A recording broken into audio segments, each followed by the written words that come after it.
एक नीति से एक बड़ी समस्या खड़ी हो गई है, जिससे निपटने के लिए चीन को अब कड़ी मशक्कत करनी पड़ रही है। दरअसल चीन की आबादी काफी तेजी से बूढ़ी हो रही है और चीनी नौजवान शादी करने के इच्छुक नहीं हैं। इस वजह से युवा आबादी सिकुड़ती जा रही है। 90 के दशक के आखिर में पैदा हुए युवा यानी चीनी मिलेनियल्स की संख्या में बढ़ोतरी हो रही है और ये वर्ग शादी नहीं करने या उसे टालने में यकीन रखता है। एक रिपोर्ट के मुताबिक चीन के राष्ट्रीय सांख्यिकी ब्यूरो ने जो आंकड़े जारी किए हैं, उनके मुताबिक पिछले 6 सालों में पहली बार शादी करने वाले लोगों की संख्या में 41% की गिरावट हुई है। ये संख्या 2013 में 2.38 करोड़ थी, जो 2019 में घटकर 1.39 करोड़ हो गई। चीन की जनसंख्या वृद्धि को सीमित करने के लिए तैयार की गई दशकों की नीतियों की वजह से शादी करने वालों की संख्या में ये गिरावट हुई है। इसका मतलब ये है कि चीन में युवा आबादी बहुत कम शादियां कर रही है। दूसरी तरफ शादी को लेकर युवाओं की राय भी बदल रही है, खास तौर पर युवा महिलाओं की। साल 2019 में चीन में शादी करने की दर 1000 लोगों पर 6.6 रही, जिसमें 2013 के मुकाबले 33% की गिरावट हुई थी।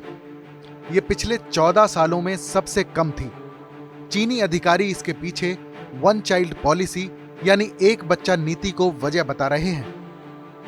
1979 में चीन सरकार ने देश की आबादी पर काबू पाने के लिए वन चाइल्ड पॉलिसी शुरू की थी।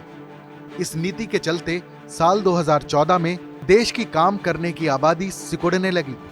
इसने चीनी नेताओं के सामने अलार्म का काम किया और अगले साल चीन ने वन चाइल्ड पॉलिसी पर रोक लगाने का ऐलान कर दिया। सरकार ने कहा कि 1 जनवरी 2016 से वन चाइल्ड पॉलिसी पूरी तरह से खत्म कर दी गई है, लेकिन फिर भी शादी और जन्म दर में गिरावट होती रही। लगातार गिरती आबादी के चलते चीन सरकार चिंतित है और अब इस समस्या को हल करने के लिए कदम उठाने शुरू कर दिए हैं।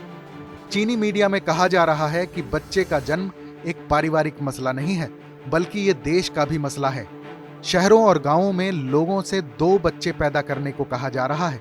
सरकार चाहती है कि नए बच्चे पैदा हों ताकि आबादी युवा रहे। अब चीन में 2 चाइल्ड पॉलिसी लाई गई है। चीन की प्रांतीय सरकारों ने अब 98 दिनों के मातृत्व अवकाश को बढ़ाकर 190 दिन कर दिया है। कुछ शहरों ने दूसरे बच्चे के साथ जोड़ों को नकद अनुदान देना भी शुरू कर दिया है। चीनी कम्युनिस्ट पार्टी यानी सीसीपी की यूथ विंग के लोग शादी करवाने के लिए नौजवानों को डेट करवा रहे हैं ताकि लोगों को अपना जीवन साथी मिल सके। इस खबर पर अपनी राय जरूर शेयर करें। देश और दुनिया की तमाम बड़ी खबरों के लिए देखते रहें TV9 भारतवर्ष।